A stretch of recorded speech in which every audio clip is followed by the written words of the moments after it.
कस्तूरी तिलकं ललाटपटले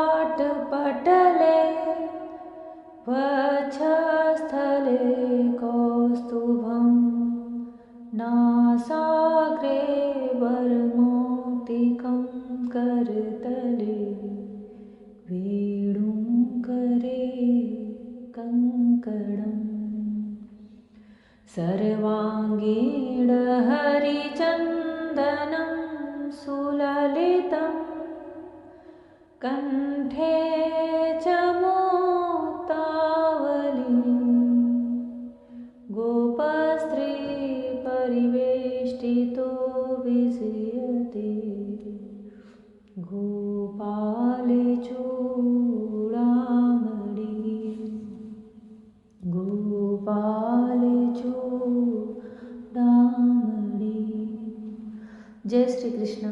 जय श्री कृष्ण। मेरी soul family आध्यात्म आपके अपने चैनल पर मैं नंदा आप सबका बहुत बहुत स्वागत करती हूँ। श्रीमद् भागवत महापुराण का सप्तम स्कंद चल रहा है। नृसिंह भगवान प्रकट हो चुके हैं और हिरण्याकशिपु का वध हो चुका है। सृष्टि के अन्य देवी देवता भगवान को शांत कराने के लिए उनकी स्तुति करके हट चुके हैं, फिर वो शांत नहीं हुए। अब उन्हें शांत करने के लिए ब्रह्मा जी प्रहलाद को आगे करते हैं कि बेटा तुम ही जाओ और उन्हें मना करके भगवान नृसिंह को शांत करो, क्योंकि इनका ऐसा अद्भुत भयावना स्वरूप न आज तक कभी सुना था न देखा था। किसी को उनके सामने क्षण भर ठहरने का भी हिम्मत और साहस नहीं हो रहा था। प्रहलाद नन्हे से बालक 5 वर्ष की अवस्था, भगवान के परम प्रेमी भक्त नृसिंह भगवान के चरणों में लौट जाते हैं और दंडवत प्रणाम करते हैं। अपने सामने नन्हा सा शिशु बालक भक्ति भरी करुणा भरी दृष्टि से भगवान की तरफ देख रहे हैं। भाव निश्चल मन है। नृसिंह भगवान का हृदय भर आता है और उन्हें ढा करके अपने कर कमल उनके सिर पर फेरते हैं, उनका माथा सूंघते हैं। नारद जी कहते हैं युधिष्ठिर प्रहलाद निर्भयता से अपने दोनों हाथ जोड़कर नृसिंह भगवान की स्तुति करना प्रारंभ करते हैं। नारद जी कहते हैं कि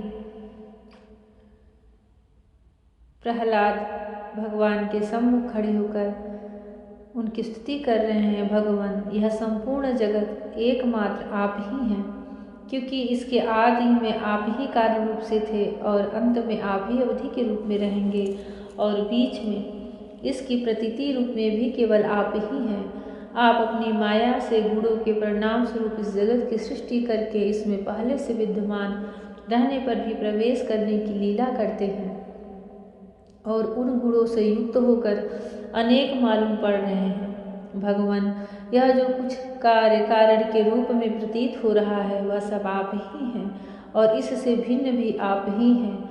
अपने पराये का भेदभाव तो अर्थहीन शब्दों की माया है, क्योंकि जिससे जिसका जन्म स्थिति लय और प्रकाश होता है वह उसका स्वरूप ही होता है। जैसे बीज और वृक्ष कारण और कार्य की दृष्टि में भिन्न भिन्न है, तो भी गंध तन्मात्र की दृष्टि से दोनों एक ही हैं। भगवान, आप इस संपूर्ण विश्व को स्वयं ही अपने में समेट कर आत्म सुख का अनुभव करते हुए निष्क्रिय होकर प्रलयकालीन जल में शयन करते हैं। उस समय अपने स्वयं सिद्ध योग के द्वारा बाह्य दृष्टि को बंद कर आप अपने स्वरूप के प्रकाश में निद्रा को विलीन कर लेते हैं और तुरीय ब्रह्म पद में स्थित रहते हैं। उस समय आप न तो तमोगुण से ही युक्त होते हैं और न तो विषयों को ही स्वीकार करते हैं। आप अपनी काल शक्ति से प्रकृति के गुणों को प्रेरित करते हैं, इसलिए यह ब्रह्मांड आपका ही शरीर है। पहले यह आप में ही लीन था। जब प्रलयकालीन जल के भीतर शेष शैया पर शयन करने वाले आपने योग निद्रा की समाधि त्याग दी, तब वट के बीज से विशाल वृक्ष के समान आपकी नाभि से ब्रह्मांड कमल उत्पन्न हुआ। उस पर सूक्ष्मदर्शी ब्रह्मा जी प्रकट हुए। जब उन्हें कमल के सिवा और कुछ भी दिखाई न पड़ा, तब अपने में बीज रूप से व्याप्त आपको वे न जान सके और आपको अपने से बाहर समझकर जल के भीतर घुसकर 100 वर्ष तक ढूंढते रहे। परंतु वहाँ उन्हें कुछ नहीं मिला। यह ठीक ही है, क्योंकि अंकुर उगाने पर उसमें व्याप्त बीज को कोई बाहर अलग कैसे देख सकता है। ब्रह्मा को बड़ा आश्चर्य हुआ। वे हार कर कमल पर बैठ गए। बहुत समय बीतने पर तीव्र तपस्या करने से जब उनका हृदय शुद्ध हो गया, तब उन्हें भूत, इंद्रिय और अंतःकरण रूप अपने शरीर में ही ओतप्रोत रूप से स्थित आपके सूक्ष्म रूप का साक्षात्कार हुआ। ठीक वैसे ही जैसे पृथ्वी में व्याप्त उसकी अति सूक्ष्म तन्मात्रा गंध का होता है। विराट पुरुष सहस्त्रों मुख, चरण, सिर, हाथ, जंघा, नासिका, मुख, कान, नेत्र, आभूषण और आयुधों से संपन्न था। 14 लोक उसके विभिन्न अंगों के रूप में शोभायमान थे। वह भगवान की एक लीलामयी मूर्ति थी। उसे देखकर ब्रह्मा जी को बड़ा आनंद हुआ। रजोगुण और तमोगुण रूप मधु और कैटभ नाम के 2 बड़े बलवान दैत्य थे।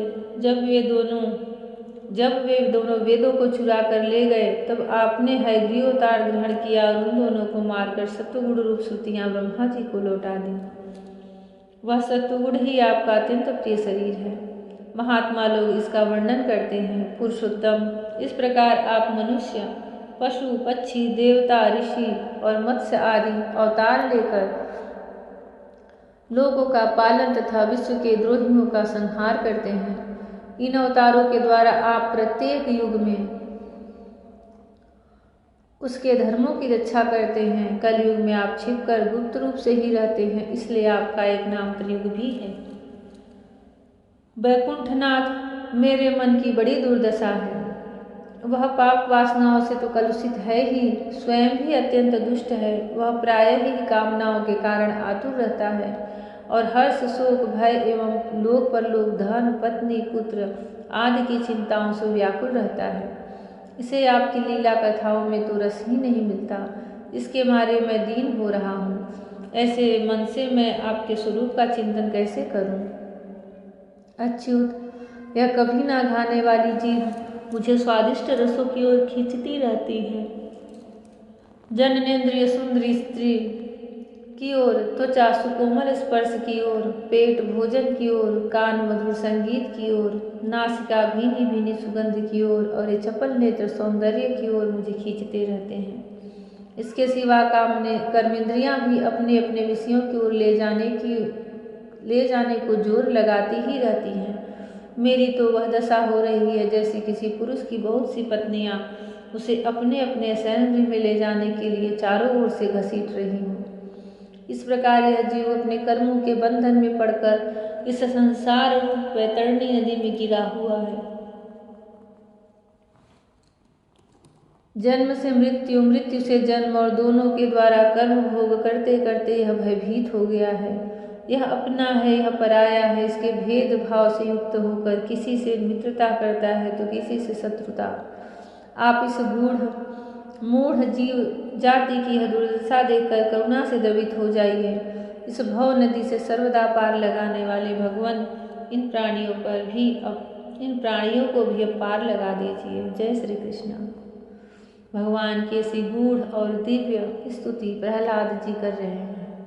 यह वेद स्तुति में भी आती है। भगवान को प्रसन्न करने का एकमात्र साधन है उनकी स्तुति करना। आप जितने निश्चल मन से, निर्मल मन से उनकी स्तुति करते हैं, भगवान उतनी ही जल्दी, उतनी ही शीघ्र प्रसन्न होते हैं। वह करुणा निधान है, सबके हृदय की जानते हैं, सबकी व्यथा को जानते हैं। नृसिंह भगवान जो कि क्रोध में बैठे हुए, भगवान सिर्फ स्तुति से ही तो प्रसन्न कर रहे हैं। भगवान की स्तुतियों को रोज करना चाहिए, प्रतिदिन करना चाहिए। चाहे गजेंद्र मोक्ष की स्तुति हो, चाहे नृसिंह भगवान की स्तुति हो, इसमें बहुत सारी ऐसी स्तुतियाँ हैं जो सिर्फ आप भागवत न पढ़ के सिर्फ उसकी स्तुति करो तो भी भगवान की कृपा पर बनी रहती है। भगवान श्री कृष्ण सबको अपना लीला स्वरूप दिखलाए। नृसिंह भगवान सबके भय को दूर करें, सबका श्रीमद् भागवत संपूर्ण हो, विघ्न रहित हो। जय श्री कृष्णा। राधे राधे। जय श्री कृष्णा। हरि ओम।